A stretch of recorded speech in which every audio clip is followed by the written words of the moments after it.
আমাকে একটি শিক্ষিত পাবেও, আমি একটি শিক্ষিত আন্দোলন কোনো দলের নয়, কোনো ধর্মের নয়, তাদের একটাই সুস্থ তরুণদের মাধ্যমে মুখ্যমন্ত্রীকে আপনার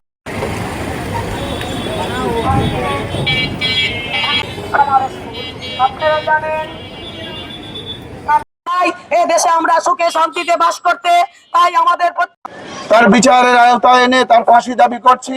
পাশাপাশি আর যেন বাংলাদেশে কোনো নারী শিশু নির্যাতনের শিকার না হয়, এর জন্য একটি দৃষ্টান্তমূলক শাস্তি হলে আমরা এদেশের শান্তিপ্রিয় মানুষরা, মা বোনরা অবাধে এদেশে চলাফেরা করতে পারবেন। গণধর্ষণ করে তার সেই বিবস্ত্র ভিডিও ভাইরাল করা হয়েছে, তা আমাদের সমস্ত বাংলাদেশের নারী জাতিকে অপমান করা হয়েছে। এবং এই যারা এই ভিডিও ভাইরাল করেছে তাদেরকেও শাস্তির আওতায় আনতে হবে। তাদের দৃষ্টান্তমূলক শাস্তি আমরা দাবি করছি।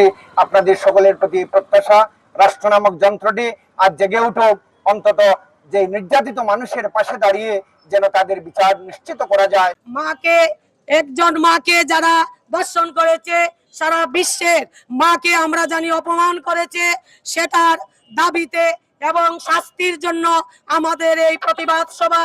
আমরা চাই